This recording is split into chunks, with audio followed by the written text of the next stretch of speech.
Well, that's the thing too, is if you can find those those things that you can do as a producer that there's no downside to it. Yeah. Like at the end of the day, you have a cool track. If you don't sell it online, you can pitch it to artists. You can True.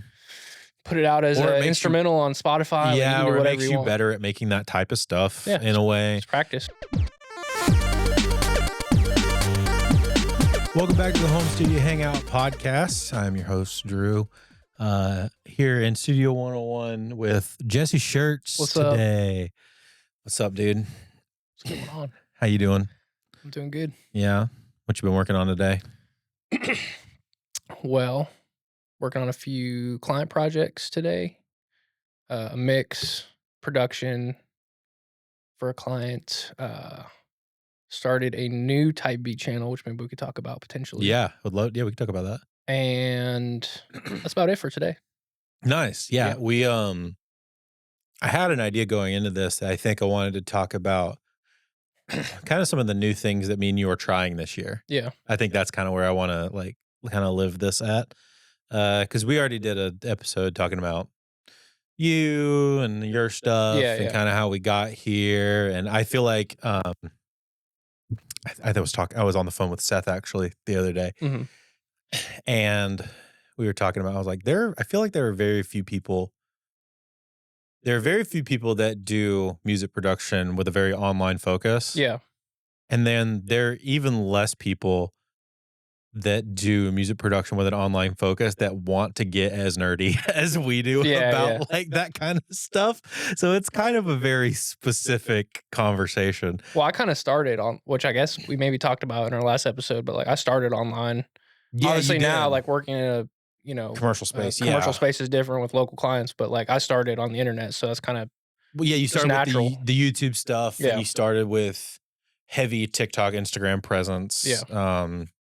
But it is kind of natural. And I started with heavy Instagram and YouTube presence from Shama, and then kind of branching stuff off from there. And then Seth is the goat of that kind of format. So, but I'd love to talk about what we're working on this year, stuff that we're trying to get into as far as maybe reapproaching some things for our businesses and all that. I think the first thing is you relaunched kind of your YouTube channel. Yeah. To be a little different. Yep. So you can talk about that a little bit, kind of what your focus is on that. Yeah, so I have a YouTube channel. And I used to post type beats on there. I did that basically one a day. We talked a little bit about that on the last episode, a little bit. How I started kind of with the type beat thing. Started with the type beat thing, and then it kind of weirdly turned into a little bit of YouTube profit as well as kind of feeding clients into you. Yeah.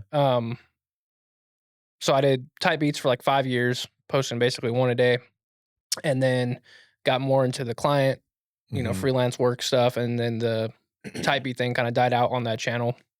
And then I've been wanting to get into YouTube for probably a year or so. I just never really just took the initiative to do it, I guess. Yeah. And I didn't really know what format I wanted to do. Yeah. So then recently I decided to start making videos on YouTube, and the main reason was I was getting great clients from TikTok for a while, but something shifted and all the leads from TikTok were basically and TikTok was also gone for 2 hours. Yeah, that too. So I decided it is a good reminder. I think I even did an episode on the podcast, a very fast episode on the podcast about this, where I just talked about it. But it is a good reminder of oh shoot, we should probably be well diversified as far as the channels in which we get people. Yeah.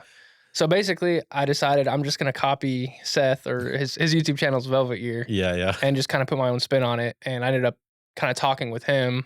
We did a Zoom call, and he was saying that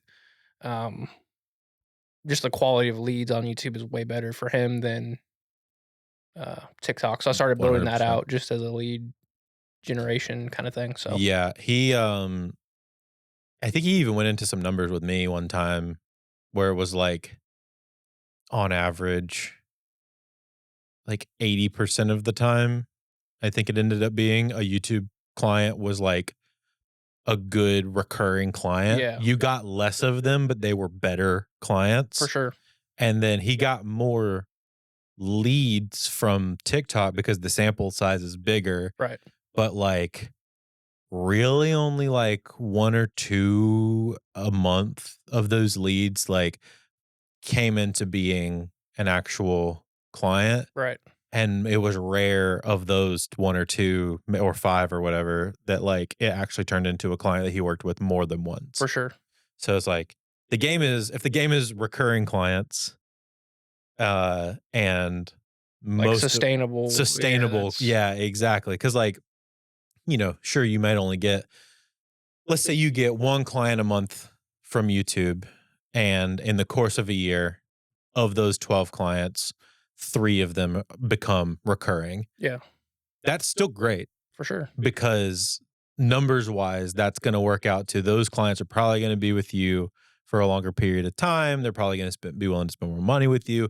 They're And the word of probably mouth too is gonna and the word of mouth is gonna be yeah, stronger, and they're gonna not just work with you for a single, but they might work with you for a couple singles, then that might turn into an EP or an yeah, album, so larger scale, all that sure. kinda stuff, so, yeah, no, That's kind of the plan right now is just to build that up. So I've done 3 videos so far. 2 of them are out. One of them's dropping tomorrow from the day that we film this. so it'll be out by the time this is out, Yeah. yeah. And I kinda just built a system where I can pretty easily crank one out every 2 weeks. Nice. Yeah, that So, kinda Seth kinda talked about that a little bit with, like, simplifying it as much as possible, yeah. And and even from the first 2 that I did, the one I just finished up this week, I simplified it from those 2. So I'm trying to just make it as streamlined and easy as nice. possible, so It was just that from that software, that point and click software you were telling me about? yeah.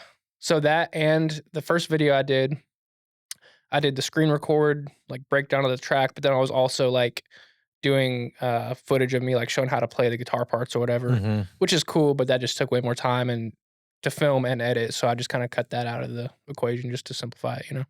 Yeah, because I mean, it's cool, but that's not the point. Yeah, exactly. The So, point is to be like, "This is what it sounds yeah, like. You can hear what it sounds like. Alright, let's move on to the next part." And it's really more about the, like, "I did this kind of part, and here's the processing I yeah, did," and all that kinda stuff, so it's more post work anyway. right. Um, yeah, I feel like the play visuals are fine, and if you have an editor working with you, Yeah, the last thing is just the editing takes so long, so yeah, it really does. It's worth it, but yeah, yeah, it is, it definitely takes longer. for sure. Um, yeah, I'm doing a similar thing. Me and Seth had a call Tuesday, I wanna say. Mhm. Yeah, it's Thursday. Yeah, Tuesday. And bro, he had a call with me because he is working on some other like stuff I can tell you about later, but he's working on some stuff. And he started the conversation with a text while I was doing another podcast that literally said, "Hey man, I need you to help me not jump off a ledge here." And I was like, "All right, dope. So this is gonna be a fun conversation." And then we worked through that, and then I had some stuff brewing, and he helped me work through that stuff, which is I'm kind of shifting the home studio hangout channel a little bit more and the my personal channel a little bit more. Whereas like I feel like the home studio hangout channel, it's been awesome, it's been great. It's been very broad. It's not a bad thing. Yeah, Uh but I want to gear it more towards like producers and engineers and songwriters, people that are trying to work, yeah, go from like I enjoy doing this to I want to do this professionally right. and like helping them with that gap, which ends up being 90% of the conversations we have on the podcast Yeah, anyway. for sure. So my goal is to like make that shift and then take some of the content that I was putting out on my personal channel about that kind of stuff and just pull it over to the home studio hangout channel Yeah, and my personal channel be specifically more geared towards artist right. stuff.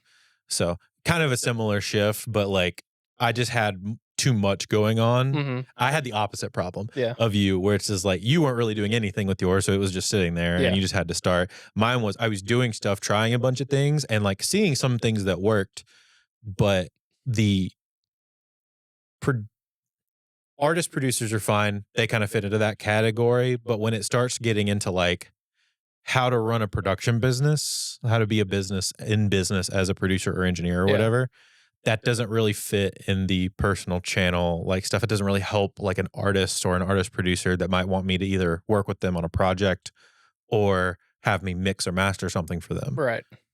So I'm just taking all of that content I was going to do and then pulling it over to the Right. home studio hangout channel and making them a little more focused on each.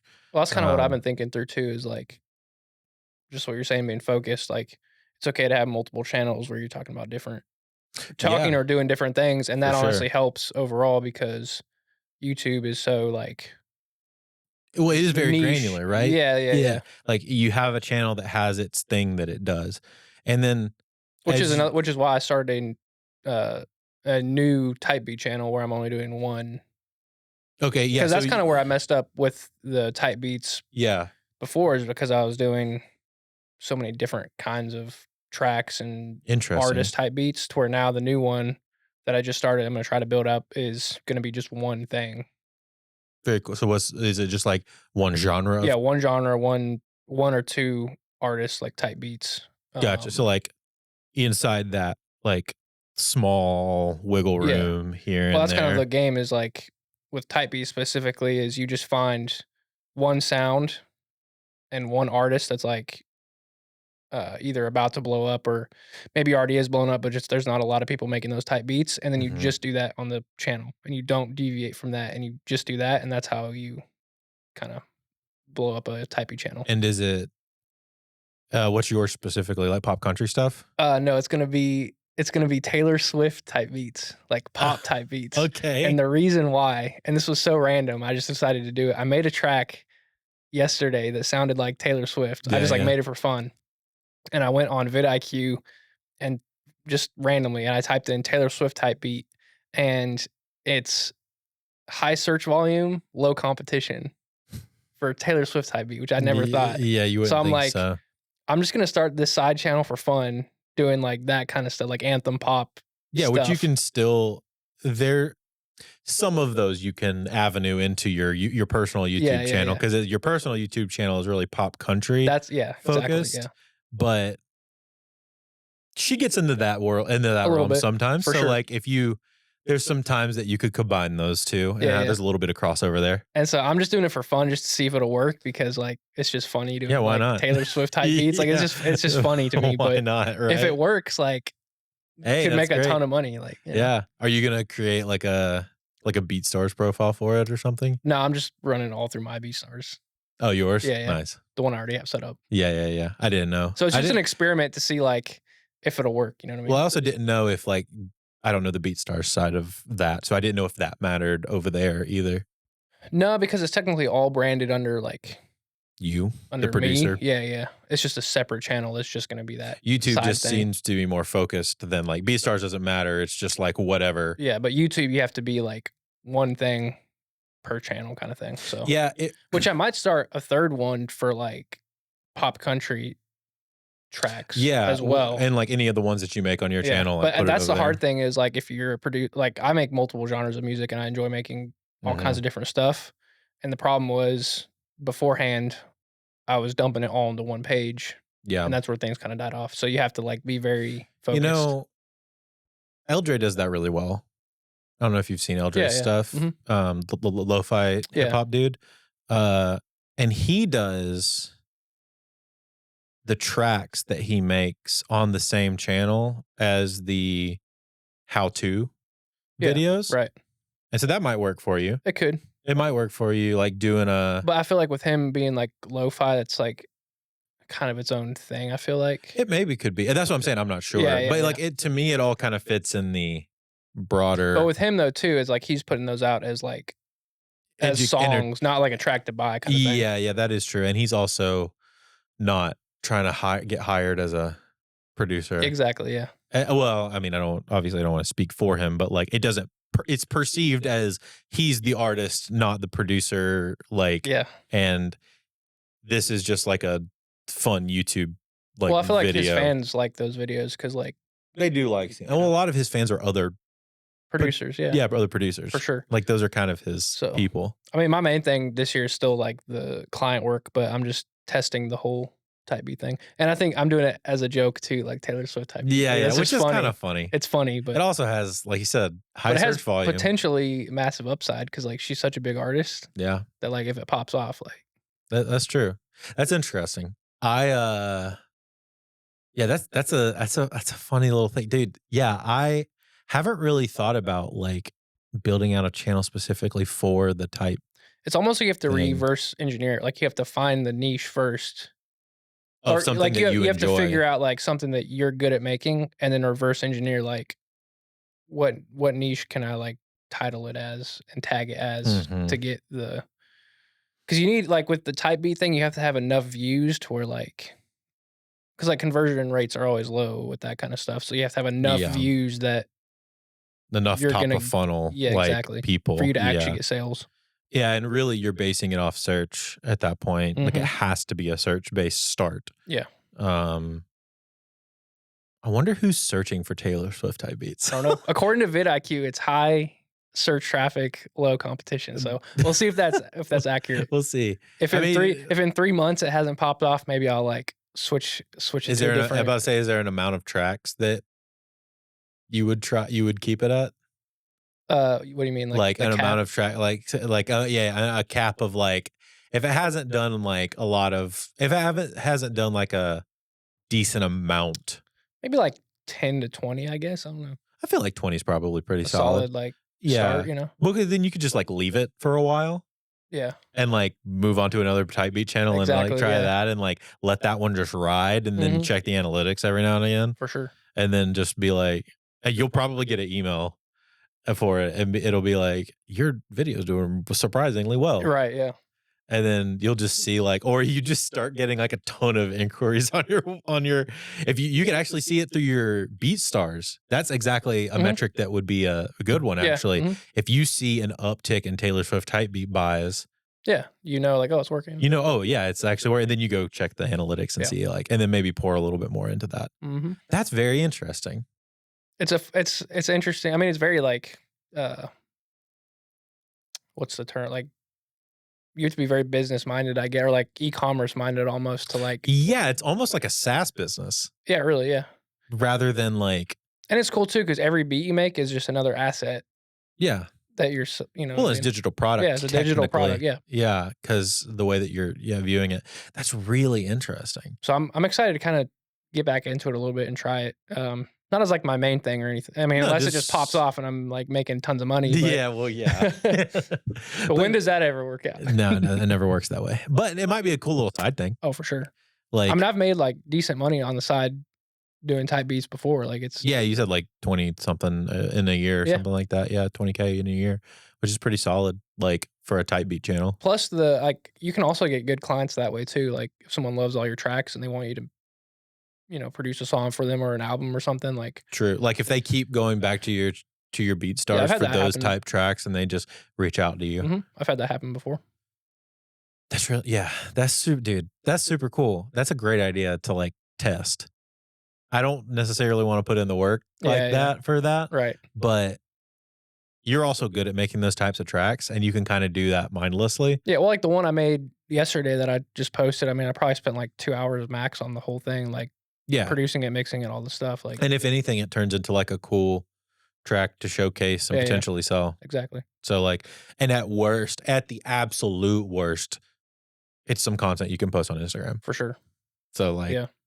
you know, It's a and that's what I win-win. was Well, that's the saying. thing too is if you can find those, like those things that you can do as a producer that, like, there's no downside to it, Yeah, like, at the end of the day, like, you have a cool track, if you don't sell it online, you can pitch it to artists, you can true.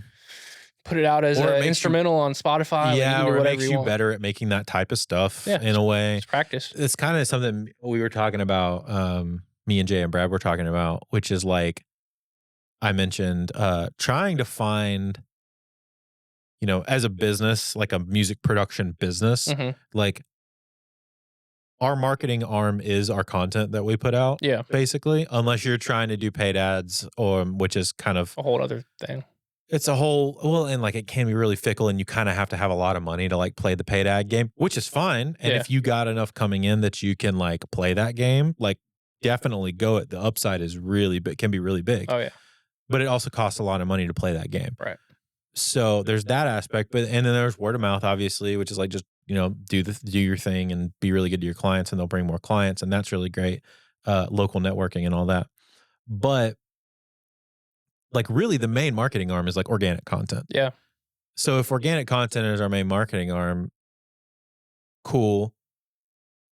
That takes a lot of work. Like content, period, Yeah. kind of takes a lot of work. I Yeah. mean, you know that. I know that. Most people probably know that at this point. So finding a way to make that as fun as possible, that Oh, you're yeah. gonna have to do it anyway, Right. that then also turns into like, because it's almost like having another job is just your content Yeah. side of your business. Right.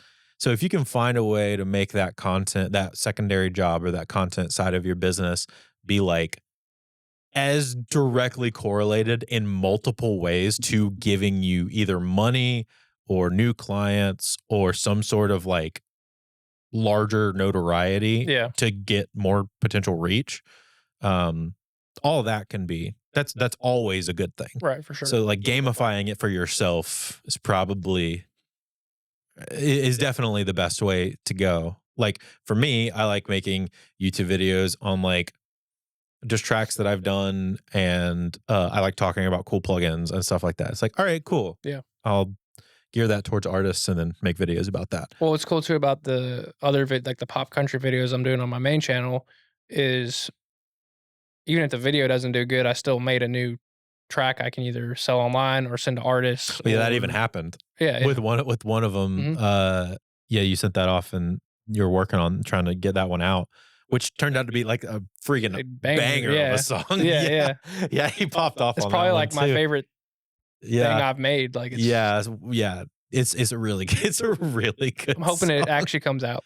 Yeah, hopefully, Yeah, hopefully. He doesn't have say in that right now. right. But yeah, no, it's a really just a good song. And so I think, yeah, trying to figure out different ways And it's cool to do too, that. actually, another angle with that is, like, if that song does come out and, like, blows up, let's Mhm. say, I have documentation how I made it, like, Yeah, and I can true. repurpose that to, like, make my brand even bigger because it's tied to this huge song kinda Well, thing. and you can yeah, it's I mean, that's y hypothetical, like, the song may never come out, but sure, you know what I mean? but it's really good to even just be like even just changing title and thumbnail Yeah, yeah. to be like how I made this big song, Right. like, immediately, Yeah, and yeah. you don't even have to change the video. You just You yeah. just rebrand the packaging of the title thumbnail to be more about, like instead of being how I made a what is it? I That think specific one was yeah, the, Dan and Shay one. the Dan and Shay video. It's like Yeah. instead of how I made a pop country track like Dan and Shay, it's how How I I made made this this song. song by this artist Yeah, yeah. that people would be looking for anyway. Right. And it's a more direct correlation to, yeah, I made this. Here's how I did it. Hire me to do this. For sure. Which is And pretty then the dope. play would be make another type beat channel where I'm posting like this artist I'm talking about, that artist type Mhm. beat, and Yeah, I'm the guy that made the song or his songs. So true. then it ties that brand together and As makes also it as he yeah. like rises, yeah. Mhm. Once he starts to get more of a rise, instead of Shabuzi, it's This him art or yeah, yeah. whatever. Yeah. Um, yeah, that's a good point. You could also make another video. Like you could rebrand that one video, and then you can also or leave that one the same, make another video, and just talk about like the process of working, getting the song post the video Yeah. to the end. Right. Like a part 2 kind of thing. Yeah, Yeah. exactly, like a part 2, and then, like, the process of dealing with all of the red tape and everything if it actually does come out. Yeah, yeah. But, Well, like, you could talk about Kyle that. Beats is good at that. Like he'll make a video where he's doing like a challenge or whatever, where he sends a beat or has a beat and all these artists do like a contest with it. But then he'll do a Mhm. follow-up video with the winner and they make a song. So he's good at like following up a video with another Like a video part that 2. ties in, you know what I Yeah. mean? Well, and it's really well, it creates, Colin and Samir talk about this, but like a bingeability of an individual channel, Yeah. like being able to watch one video, be like, oh, that was really cool. And he's like, and if you want to see more about this specific song and how Yeah. we turned it into this, and then you point to this video right here. It's like, oh yeah, well, of course I'm going to watch that. That's really cool. And then you're watching more of that same person's content. Outside of music, YouTube sees that as a massive green flag. Oh yeah. Outside of music, you know that channel Whistling Diesel? Yeah. He like blows up cars and stuff. Yeah, yeah. Like in his videos, he has ongoing like stories or things he's trying to do, or like he helps through lines. Yeah, that are in all these videos. So it's almost like you want to watch the next video to see like if this one thing gets resolved, you know? It's like this plot line or whatever. It's almost like it's like a reality TV show, yeah, kinda. it's like a regular, yeah. Which is funny that like YouTube, it's like everything's going back to reality TV. Dude, it really is. It's like really Mr. Beast, funny. like all these people. Dude, it's like, this hasn't come out yet, but you know, me and Aaron Johnson are doing a micropod. We're doing a podcast that's only a 3-minute podcast. That's cool. The whole point is so that it can come out, and it actually might be out by the time this comes out. But the whole point is so that it drops the vertical, instead of the vertical clip being a clip, the vertical clip is the episode. Yeah. Because Instagram's 3 minutes, TikTok's 3 minutes. This is another thing that I'm testing this year. Yeah. Is like figuring this out. This is more for the media, 101 media side of the business. But yeah, we're testing this out, and literally the first thing we're talking about is him watching the Mr. Beast thing and being like, this feels like reality TV. Yeah. Just on a different scale and done and shot differently. Right. And like he's trying to get have you watched the Mr. Beast, like an episode of it? Not yet, but I know about it. Yeah. So, but he's trying to do more of the because it's the scale and that kind of stuff. As it gets down, he starts highlighting like more into the individual people and start having like through line stories with more of the contestants and stuff. That's cool. Which is like, it's really dope. One, shows his massive progression as a creator, because dude was awful at storylines before, and it was just about the spectacle, which is super cool. But if you're gonna go up against like reality TV, the whole thing about reality TV is not knowing who's gonna win and getting attached to a character, and then being gutted when they get voted off the island or whatever. Yeah. Like that's like a big part of it. And so him kind of tapping into that a little bit is cool. Like you said, this other guy, I forget, Diesel, and forget what his channel name was. Whistling Diesel. Whistling Diesel. Yeah. That's like an Orange County Choppers like kind of car show. Yeah. Like where there's like the main thing you're there to see, which is cool. But then there's also like the other through line stories that are coming from episode to episode that you kind of, if you're a long time viewer, you know, you kind of stay along with these episodic themes or whatever. I think it's funny how everything's cyclical too. Like, well, obviously reality TV was huge, and then the internet came through, and then like Vine happened, and then YouTube was the very like Smosh era, like YouTube. Very YouTube, like skits. Yeah, it was very skits. And which is like, does predate Vine. Well, predates things like reality TV, or is in the same time of reality TV, because it was more like Whose Line Is It Anyway, or like those kind of like skit shows or whatever, or like an SNL basically. But it's just funny how like all that happened, and then Vine happened, and then TikTok happened, and now we're back to like reality TV again. Like, yep. You know what I mean? Yep, we are. Dude, that's actually a really so in good 5 point. years, I bet there's gonna be a new app that's either Vine or TikTok again, and it's just gonna repeat the whole cycle, you know? Yeah, probably. Or TikTok will just never leave. Oh yeah, or that. And it'll just become even bigger. Or Instagram will become more of that. Yeah, I've seen some things on Instagram that's really interesting of like, Daniel showed me one of these actually. There's a show on TikTok and Instagram that is a vertical first like drama show that each episode, this is kind of where I got the idea for like the micropod thing. It's like micro TV series that are shot vertically. I've seen those, that like there's a through line story on each one. Dude, it's super interesting. Was it the guy that played Penguin in Gotham? Yeah. He's like he has a suit on, and yeah, I've Yeah. seen that. Yeah, it's super cool. It's very interesting. Yeah, that's where I got the idea for the micropod idea That would be because it's cool. like very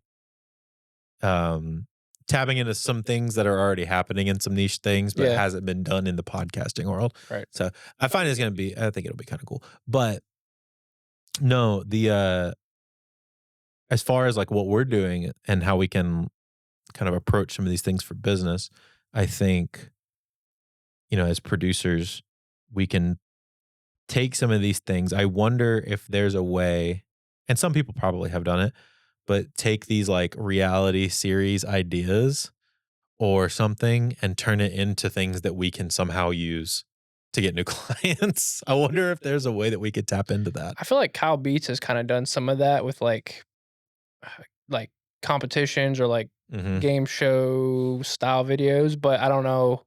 I mean, he's obviously not trying to get clients, so it'd be interesting to Yeah. see how you could, like, turn it into something that would get you clients more than just, like, subscribers or viewers, you know what I mean? Yeah.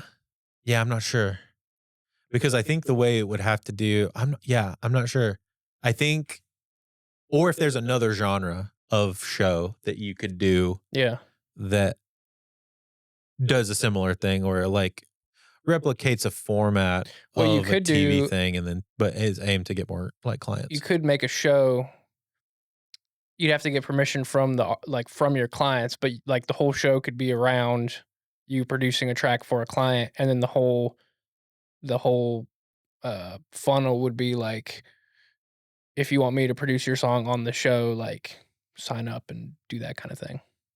It's the cave. Yeah, yeah, yeah. Yeah, it's Kenny But Beats, for, like, paid but work, for like paying yeah, work, yeah. yeah. Or it could also be more like I immediately thought about this actually. Is it's more like an HGTV like house renovation show. Yeah, Like renovate your track. that's a good idea. Isn't that a That great would be idea? sick, yeah. Like you could take somebody's original track and be like, it could definitely be better. Let's like break it Yeah. down and repart. Dude, that's a I just great idea, I just know actually. I just know how much work that would take, and I'm Oh, like it's not something that I would want to do without a team of editors yeah, yeah, involved. and filmers, and And yeah. yeah, yeah. And it's almost like you'd have to go in. It's almost like you'd have to do, like, a demo version first to get your ideas out, and then just have that in mind, so when you're actually filming it, you're not, like, trying to figure it out at the same time and then be you know Well, what I you'd mean? have to probably storyboard the shots That too. in such a way that you're like, I know, and it's just like a list. And you're like, I know what shots that cameras I need to have Yeah. on when I'm doing certain things. And the thing well, like, I Or you guess just have a bunch of cameras on like what we do right now and have it on this switcher and everything's getting recorded at one yeah. time. Well, and for me, when I'm producing a song, though, like, I'll come up with ideas that don't end up being used, or I'll go down one path, like, a bunch of ideas, and we'll Mhm. end up just not doing that, so then it's like, either you restart or you have to backtrack, and it's like Just cut it all out. I mean, you could just cut it all out, Yeah. but that I guess if I was to do it, I would wanna, like, have all the ideas, like, solidified first, so then when you go to film it, you're just getting the actual takes of stuff, you know what I Yeah, mean? I think in my mind, I'd probably just go Just until go I get for it it. right, Yeah, and then that you pay an editor to to chop it up, to yeah. chop it up. Yeah, That's to true. go through all the footage and like handle it for you Yeah. because they're a good editor. And this is I am not an editor.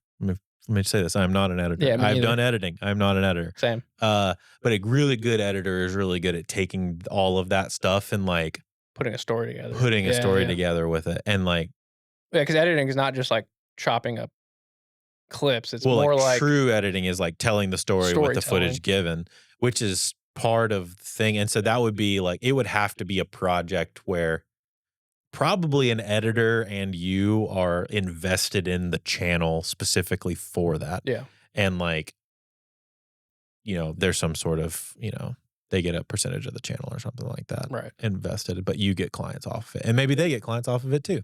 Yeah. Um, that's actually not a bad idea though. But that goes into another, I guess, conversation about, like I mean, it's great to have clients, but at the same time, it's really cool to just have your own thing, so I feel It like could just be your own thing. it might be, like when you really get down to it, it's like, "I'm just gonna do this," you know what I mean? Yeah, it's Versus, just like fun. yeah, like, Yeah. you have your own thing that you've built that sustains you, you know what I mean? Like True. Well, and there's also I tend to do this thing a lot with, my scope. I tend to scope creep a lot, with ideas. Mhm. Um, and this is a very good example of me immediately scope creeping, which is like, "Yeah, let's do the YouTube channel." I was like, "Oh, yeah.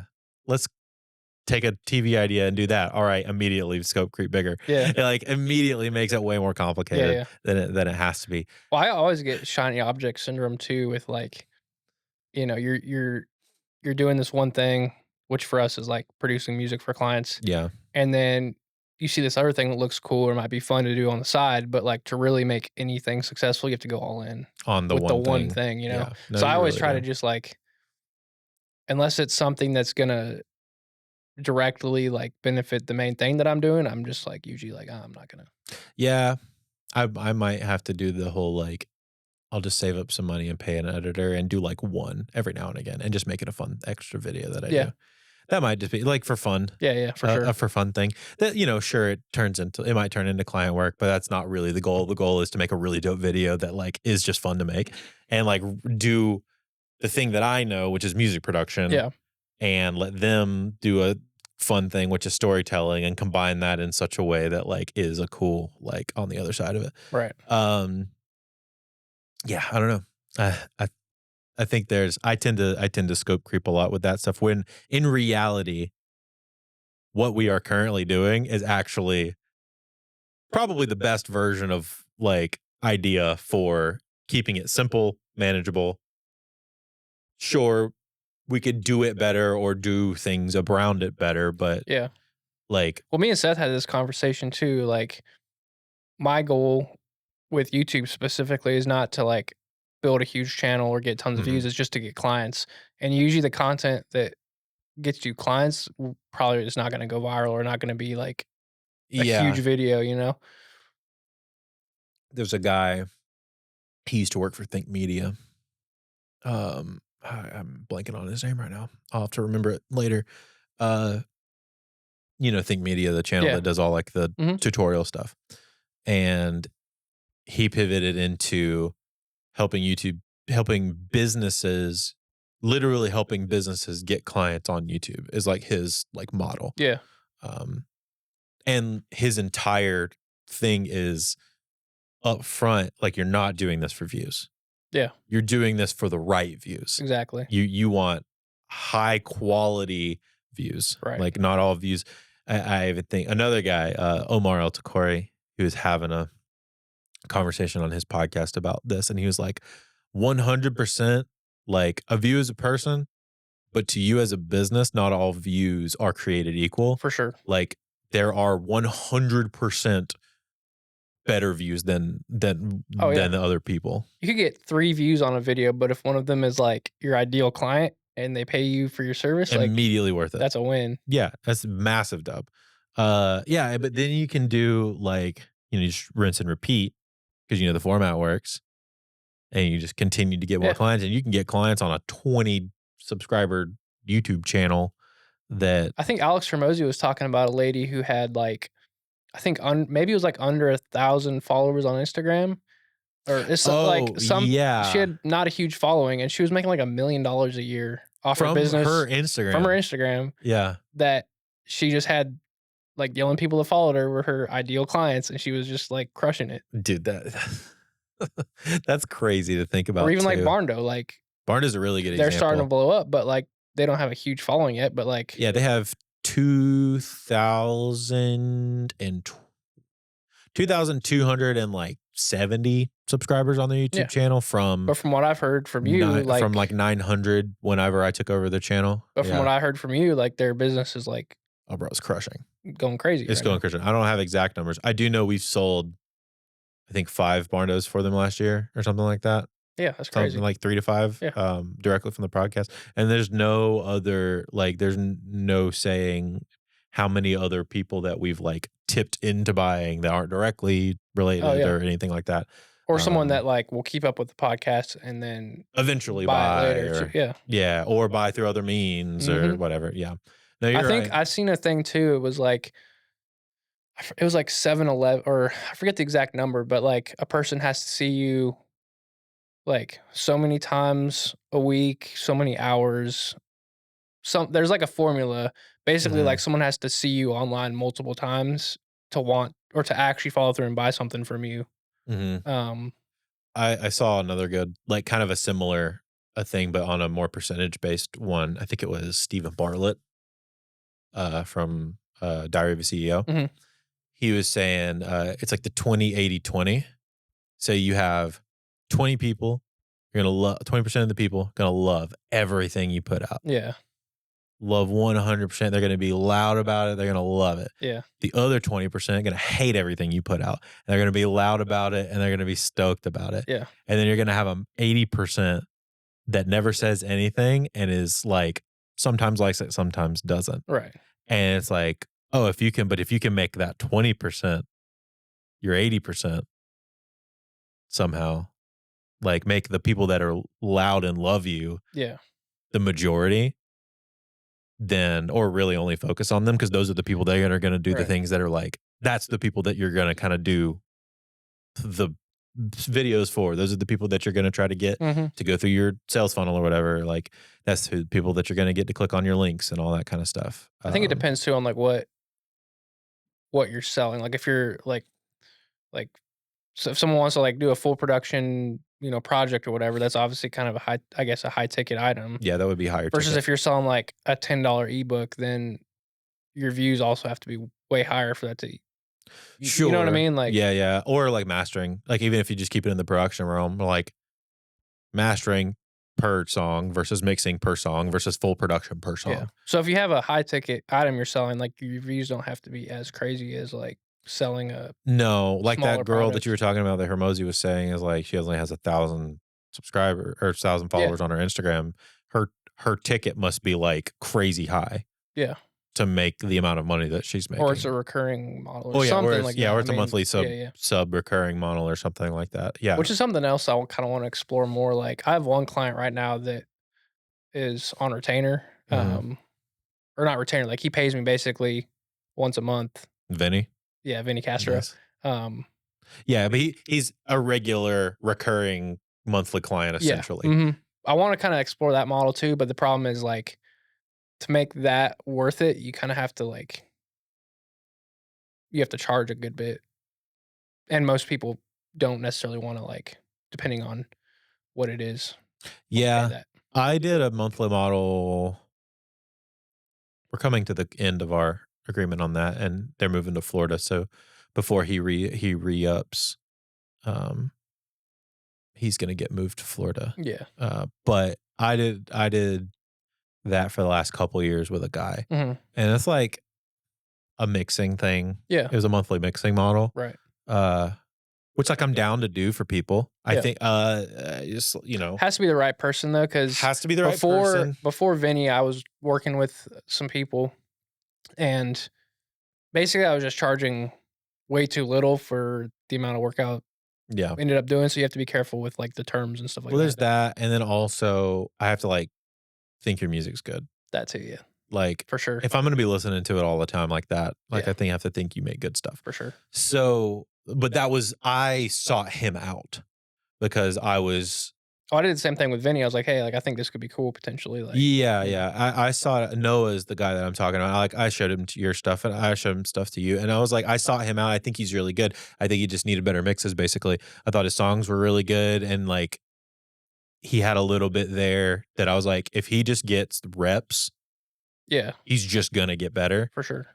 and by paying me monthly, it forces him to get really good Yeah, because he's like, "Oh, he's invested into it, like well, he's invested. He pays me the beginning of the month, regardless of whether he gives me a song.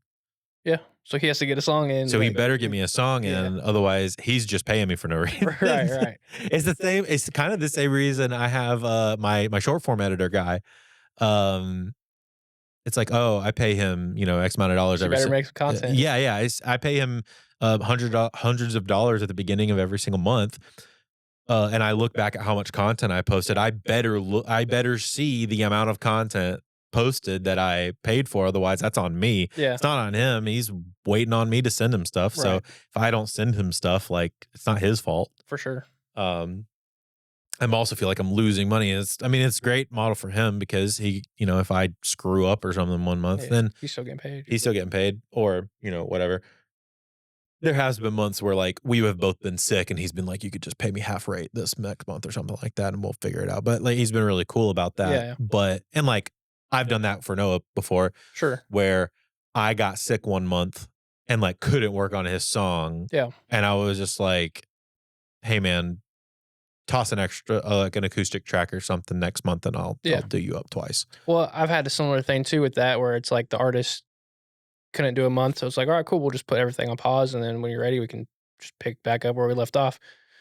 The problem with that is then it just becomes a project thing, basically. No, what I'm saying is like the month is up. I'm not working on this anymore until we re up, Oh, I see and what then you're we can, saying. you know what I mean? I Yeah, see yeah. what you're saying. I see what you're saying. Yeah. Which works for me Yeah. too, because it's like, you know, Yeah, I'm you only just getting put paid. it on I'm pause. only working on stuff I'm getting paid for. Yeah, so, yeah, which is you're never hourly wise, you're never out. Yeah, out of money. Yeah, yeah. No, that's a good point. You should try it. I enjoyed doing it. I think it's super fun. yeah. For me, it just has to be like the right. I wouldn't offer that to just anyone usually. 'Cause, like, Sure. Well, here's the thing. you have to be like on the same page creatively. And Listeners of the podcast, if any of you want mixing stuff, monthly mixing rates, email me and Jesse yeah, let's do it. and we'll have a conversation with you about it. But it's not an immediate yes. So this is where it like becomes not, it's still a service-based business, but it's not uh as in out kind of deal. Like Yeah. we are becoming invested in you more so as the artist. For sure.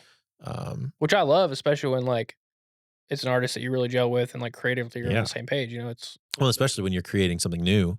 yeah. That hasn't really been like either hasn't been done in a while or is on an upswing or is Or it's just generally like pretty new. a lot of the music that me and Vinny work on, like I'm just like excited about the music. I'm Yeah, just like, because it's dope. this is a cool song. Like, Also, Vinny just writes great songs. yeah, he's great. Yeah. Shout out yeah. Vinny Castro, dude. Yeah, everyone. He doesn't have enough listeners, so He if doesn't. you're watching this podcast, go listen to Vinny Castro, please. He's dope. He's dope. He's he good. needs to blow up already. He's good people. He doesn't need to blow up. He needs to pop off. He needs to be all of your favorite artists. He's so good. His voice goes crazy, dude. We have some new stuff too that's like insane. Yeah, dude. I'm pumped for some of the things that you showed me the other day. It's really good.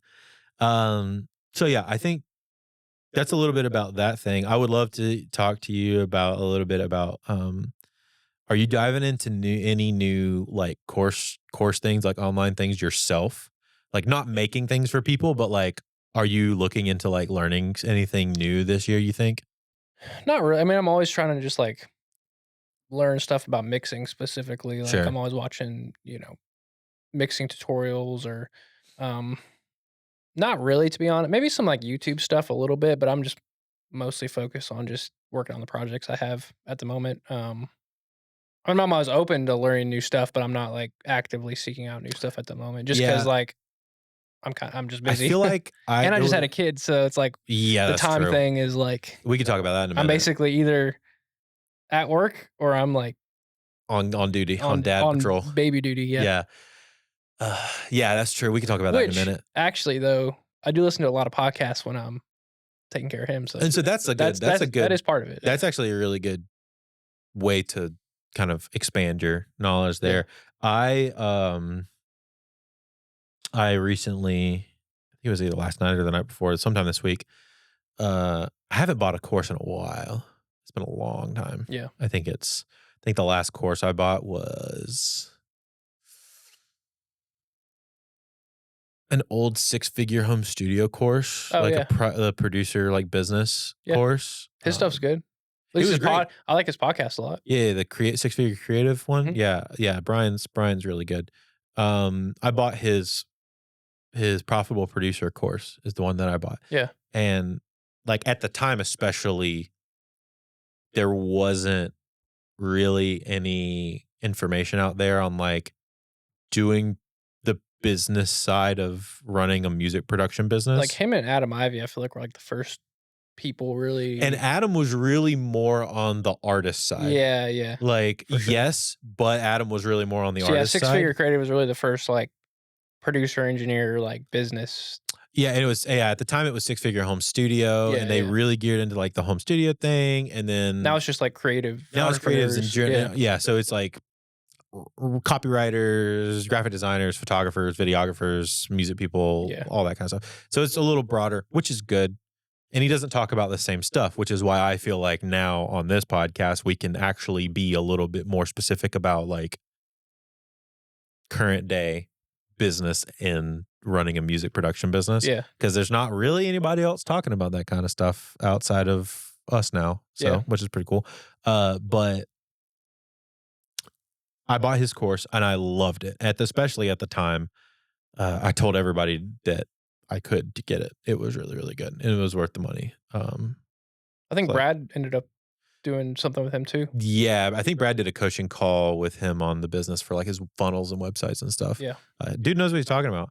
That was the last business. That was the last like course related thing that I bought. That wasn't like a mix with the masters or nail the mix or something like that. yeah. But because those are like recurring monthly things, this one's like a one time thing. Until this week, I bought my first thing in a really long time, which is I've been really trying to get better at my writing. Hmm. Not songwriting, but like Like my copy. in general. Yeah, Like writing in general, because like it's kind of good for everything. yeah, The more I thought about it, the more I was like, oh yeah, this actually makes a lot of sense. Like it's good for podcast work, it's good for video work, it's good for like writing good copy on your Instagram stuff, it's writing even like communicating with artists. Like, communicating with artists, threads and tweets, stuff like that. Um and then also like if there's ever a time where I want to build out some sort of course or something, it's like, oh, I'm gonna have to write to be able to do all of that stuff. right. So I say all that to say I bought this dude Dan Coe. I don't know if you know Oh him. yeah. He has a course on writing because the two things that he does, in my opinion, extremely well Hmm. is his newsletter and his Twitter threads are fantastic. Yeah, He's got a YouTube channel and it's good. It's not, but it's not like the flashiest thing. It's literally just him sitting at a table in front of a camera, like talking. yeah. And literally the stuff that he's talking is literally like his newsletters. It's stuff that he has written and Oh, he's just talking head. yeah, Yeah, yeah. yeah. It's very straightforward with some B-roll and like listed like points and stuff. Right. Um so I was like, dude can write though. Like he's really good at getting his thoughts from his head to the page really well. Yeah. And so I bought his, I think it was like $150, something like that Hmm. for the course. It's called 2-hour writer or something like that. And then I bought a little add-on course that's like, because I want to see how he thinks about monetization Hmm. because he's done a really good job of monetizing everything. Yeah. And so it was like a monetizing your creativity like course thing. So I'm excited to go through those. But that's been the first thing that I've actually like invested in myself in a bit. In a while. Yeah. Um, highly recommend it though. I went for the first module last night and it was really good. Sweet. It was really solid. So Heck yeah. would highly recommend, especially if you're trying to get into like YouTube stuff. the YouTube stuff or the newsletter stuff or like Yeah. getting better at writing. Like if you've ever thought, man, I'd like to write, I'd like to do Substack. You probably benefit from this course Yeah. because that's kind of the thing that he is like really good at is like those kind of people. I've thought before about like, and this was another like shiny object syndrome kind of thing, like Mhm. getting into copywriting for businesses. Mm. Like, I mean, there's people out there crushing it doing that. Like, Yeah. 2 4 hour working 2 to 4 hours a day, like writing emails for businesses and just like Or writing raking it in website copy or that, yeah, that kind of stuff. or caption copy. But again, it's like shiny object syndrome. For me to get really good at that and build a business at that, you basically have to give up what you're doing now to like build this other thing. yeah, So, you have to put in the time. yeah, I just try to be careful now about like new business ideas or things outside of music because it's like, Yeah. it's just gonna distract me from the main I do goal. feel like writing is one of those things though. It's like, Not writing. I just mean like specifically getting into copywriting. As oh a yeah, I business. know. Well, what I was gonna say is I feel like writing as a blanket thing is Yeah. just a good thing to get good at. Because you use that in business all You the use time. that in anything. Yeah, yeah. Yeah, like you use that running your business. Because that comes down to like, oh, you're not good at talking in front of camera on a YouTube video. you could write your YouTube video, script it out, Yeah. and if you can write a good script, you can perform a decent YouTube video Right. probably with editing. But then that also turns into like newsletters and things like that you could get really good What at. do you think about this trend of like non-edited YouTube videos where people just Dude, throw up a camera and just make a I video? like some of them. I think it's kind of cool. I mean, I wouldn't do it personally for what I'm doing, but it's just kind of interesting. Oh, so the guy that I mentioned before that used to work at Think Media, Mhm. just remembered his name. His name's Nolan Molt. Mhm. And he does that. Yeah. That's literally what he does is he does the like either minimally edited or no edit, no thumbnail Yeah. YouTube videos. Have you seen that Dry Creek Wrangler School YouTube channel? It's like an old, Yes. and it's like Dude, over a million subs. He was on Modern Wisdom. Yeah, I watched that episode. Yeah, it was But really good. he just like puts his phone up and just talks about whatever he's thinking, and like, yeah. it's cool. Dude, and it's super well. Sam Sulek is he's guy like too, yeah. the guy that like kind of started the whole thing. Yeah. And then there's a couple other people that are doing it now. I wish I had the confidence to do that. That's kind of what a podcast is. Yeah. That's kind of Well, what. I just think like, I mean, maybe there's a way to do that in the music world. Like, you could do just unedited vlogs in the studio. Like, I've thought about doing that before. Yeah. But Or minimally edited, like Yeah. cutting from Mhm. point to point. Yeah. I don't know. I don't know if it would work in the studio because essentially that would just be a live stream at that point. yeah, Like you might as well just live stream. live Yeah. stream it. Yeah. which is a whole other thing too. Which Brad we talked about that a little bit, but like Brad has had a lot of success. Yeah. Well, Just there was a live few streaming years. session. There was a few years where like producers were doing Twitch, and it was like going crazy. Crushing. Like Kenny Beats was twitching. Bro, Eldre was. Low-File, Eldre, Decap. Decap was crushing it. And actually, I think all of Decap's content for a while was just like clips from his stream. Mm-hmm. Eldre was doing that too, like doing didn't have a clips channel, so he was just posting like stuff like from his streams in his YouTube channel, and they were cool. I liked it. But the streaming meta has kind of died. Yeah, which is interesting. it was like it's probably like 2 years. Honestly, it was just like crushing, but then all of a sudden it kind of died off. Yeah, but I also struggled to find, like, I think for Decap it worked. I think it worked really well. Kenny Beats too. I loved Kenny's streams. His stuff was dope. True. Yeah, true. But Kenny also had the Kai Cenat effect of like he could just have insanely big artists roll through. Right. Yeah. And like with Decap wasn't trying to sell his services. Yeah. He was trying to sell his beat packs. Or sample packs. Sample stuff, packs and plugins. Right. That's what he's trying to sell. Same for Low-File. Low-File is the same kind of deal. He was Eldre too, I think. And Eldre too. Yeah. So and Eldre was doing it multiple. He was selling his sample packs. He was selling his one-on-one coaching courses and like those courses that he made and his songs. Yeah, yeah. And his songs like in general of like being an artist. I haven't seen somebody successfully turn streaming into client work yet. Yeah, not that we know of. Not that I know of. Right. And like I said, like you said, if you're doing that though, and your ticket's really high, we may not know about it because the threshold is so low. You don't have to be super popular. For sure. And actually, if you get more popular, you can't do services anymore because your inbound is going to be too much for you to handle. And then the price is going to be so high that most people aren't going to be able to do it anyway. Yeah, right. So, yeah, actually, we probably wouldn't know if something like that does work. I would actually love to know if somebody knows of somebody that worked for. Yeah. I mean, Brad, it worked for Brad. Yeah. Brad's a good example of like streams to YouTube and Facebook, the sessions that we do here. And like I've streamed whenever I've had a session a couple times and it's worked really well. And I know he said he's gotten clients like phone calls directly from the stream. Yeah. The stream. Like I watched this stream or whatever and it turned into a client. Yeah.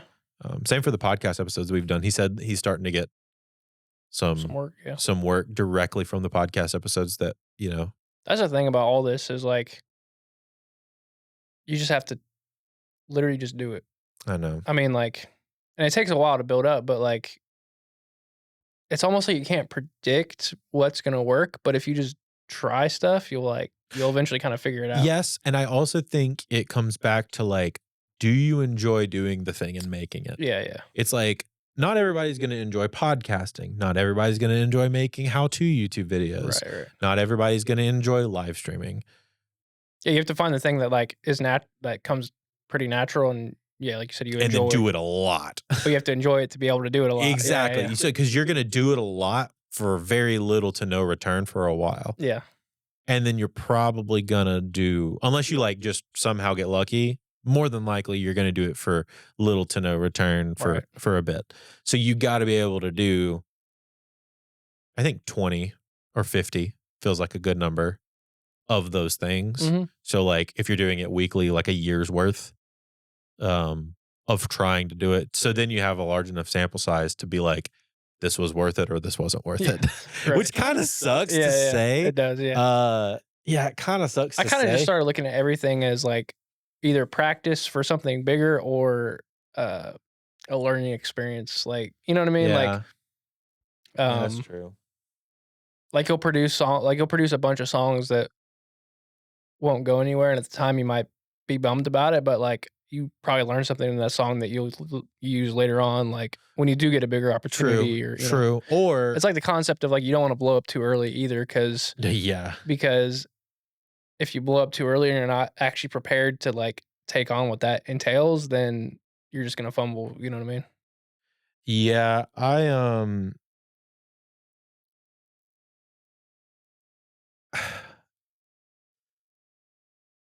What was I gonna say? I got distracted. Sorry. No, you're good. Um, say what you just said again. I said you don't wanna blow up too early Yes. because if you do blow up too early and you're not ready to take on what those Well, bigger opportunities entail, then you're gonna fumble and you we've know, seen people blow up super early and fall not know off. what they're doing, Yeah. and Like, you have a one-hit wonder, like, they have a huge song and they try to follow it up, and which, I mean, there's yeah, different factors there's in that. that. Well, there's Or that I guess too. producers are a better example. You might get lucky, have a hit record, but you just got lucky with that track and you don't know how to actually, like, replicate hits, you know what I mean? Yes. Well, yeah, there's that, and there's also, like, it could be I'm thinking from, like, a service provider situation Yeah, of, like, you have one song pops off or a video pops off and you get a ton of inbound. yeah, Alright? You don't know how to handle all the inbound. You don't know how to service all the clients. You're taking way too long because you haven't done that many projects before. yeah. Um, And then your your reputation kinda gets and then burned, and like, then your yeah, reputation yeah. gets in the trash. Yeah, exactly. So you kinda have to, like, it's actually a little bit better to have a slow burn and Yeah. iterate, like, get feedback and iterate and make sure you're always putting the client project I think first. most people that have, like, a successful, like, long career or, like, decent career, like, it takes, like, a decade is kinda like the seems like that's kinda the bare Yeah. minimum, at least in the music industry, like, I feel no, all I the agree biggest with you. artists, it's, like, 10 years before they, like, become Chapel superstars. Run, Yeah, it's a yeah. good example, 10 Even, years. like, Drake, Sabrina I feel Carpenter, like. Drake, like, all these The huge, Weeknd, massive yeah, artists probably had a decade plus in it before they, like, but properly popped off. they had 10 years of experience, so when they did pop off, they were, like, they were ready. Yeah, yeah. Yeah, Drake was putting out songs whenever he was on Degrassi. They weren't good. Yeah. They were really bad actually, and they didn't sound good. I bet every major art like Kendrick Lamar, Taylor Swift, all the massive Yeah. artists, they probably all had a similar. Yeah. Ed Sheeran's a good Dude, huge Ed Sheeran, example. dude, I watched his, the first little bit of his documentary yesterday. There's that picture of Travis Scott performing in front of, like, 50 people, like, you know Yeah. what I mean? Like, Yeah. Have you watched Ed Sheeran's documentary? His no, but I songwriter should. documentary? Yeah, I should. Dude, I'll send it to you. Um, I'm gonna link it in below. I'm gonna link it in the description of this episode as well. I've seen some of those videos of him busking though when he was, like, younger, and it was, like, so bad. Dude, yeah, it's not good. Yeah. And there's but the documentary that I'm talking about is him making Divide, which is the big, Yeah, like, yeah. in my opinion, Had, like, like, Shape of You and yeah, his yeah, best album. But at the same time, he's also writing for other people. right. When he wrote for Divide, he was also writing Love Yourself for Justin Bieber. Dang. So, like, what dude was on like a crazy run. Ryan Tedder too, similar thing. Like he Mhm. has his own hits with One Republic, but then he's also written like massive records. Rihanna, Like yeah, insane I think he did. hits. Didn't he do "Stay"? Mm, Or is that Charlie Puth? It was one of those guys. They like Charlie Puth, yeah, yeah, yeah, yeah. did stay with Bieber and, The Kid Leroy. The Kid Leroy, yeah, Yeah, that was, Bieber and Puth, yeah. They wrote that one together. That's another good example of, like, crazy just, like, stuff that happens. Ed Sheeran's is a really good example because he talks about, like, the busking and then coming to America with, like, this tiny guitar yeah, and, like, playing in clubs and, like, yeah. no one caring for What's a long time. What's crazy too is I'm pretty sure he wrote "Shape of You" for like Beyonce or He something wrote it for Rihanna. or Rihanna. Yeah, he Yeah, he didn't wrote want it to put for it out Rihanna. himself, and then it just like went He wrote it crazy. for Rihanna specifically with her in mind, Yeah, and then, like, she had already finished her record or something, yeah, yeah, and she wasn't taking, like, new submissions or something like that, yeah. and he was like, "Well, I'll just put it out, I'll just put whatever. it out." That just becomes like the biggest song on Spotify. Like Yeah, dude. It was that year I think it it literally won was. best song, I think, maybe that year. I think for a while it was the most streamed song on Spotify too. Dude, it is such a good song. That's it's kind of frustrating. Like the stuff you think is like amazing or that your fans would like is cool, but like the ones you don't like, even like with beats, like Yeah. or tracks, there'll be tracks that like I'm not like in love with, but like an artist is like, oh, this is like the best thing you've ever made. Like that's kind of it's You're frustrating like, because it's "Ah." like I don't even like this. I didn't even spend any time on this. Like, Yeah, you know what I mean? for sure. No, and there's definitely the other aspect of, like, them saying that, and then you being like, "Sure, whatever," and then they make the track, and it's, like, your biggest Right. track, Yeah. Yeah. and Yeah. you're like, "What the heck, man? Or like What do I know?" random things will happen too. Like you'll make something, send it to the right person, and then it just like does something crazy, and you're like, Yeah. it's kind of frustrating because like for me, I'm always like, I want my career to be sustainable, so I want to be able to like make things happen myself. But the stuff that always pops off is just random. Like I didn't even mean to. There was one time I did a song with an artist. I didn't even mean to send them the track I did, and they were like, "Oh, this is amazing," and I'm like, I couldn't even hear the artist on the track, but it was like it turned out awesome. It's like Just there's like a whatever, man. randomness to this kind of Yeah. career that's kind of frustrating Well, sometimes. and that yeah, you want a sense of predictability, Yeah, yeah. but you quite literally, There is none. there is none. You never know what could even like I mean, you can have some semblance of an idea, yeah. but And sometimes things pop off way later yeah. like Unstoppable by Sia. I'm pretty sure that Yeah. song was big at the time when it came out, but like it popped off recently on TikTok again and now it's like Oh, really? I didn't huge realize again that. or whatever. Well, Nick D is a really good example of this. His biggest song, not Pineapple, uh, oh, it was the song after it. I need to look it up because Yeah. I wanna say it. I wanna say it correctly.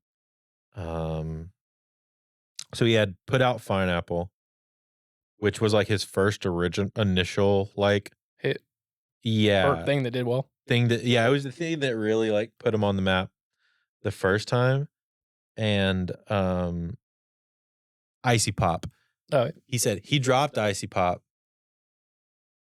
and it was literally I think the working title was, like, "In the Meantime," because it was, like, a Lucy that he just, like, wrote in 30 minutes, yeah. and it was, like, a whatever, like, Right. a throwaway single because he was on this run of dropping, like, a single a month or every other week or something like that, and he was literally like, "I had the song, it was done, I dropped it because it was, like, whatever." And it just went crazy. No, it didn't. Oh, really?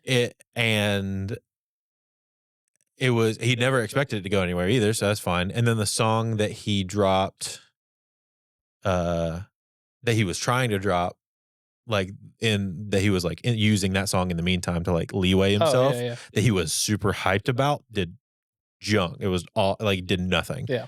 And then he does a thing that I think every artist should do, which is he will create content for old Oh, songs, yeah, like and like push them again. for sure. Um, which is dope. And then he did that for Icy Pop like 4 months after the fact that the song had dropped, and then it exploded Yeah. and was his most streamed song for that year. And I think that song did like 5 million streams in like a month or something crazy. It was stupid. Like, it's the thing that took him to like 9 million monthly or whatever he was at that point. Right. It was nuts. Baby No, Baby No Money? Yeah.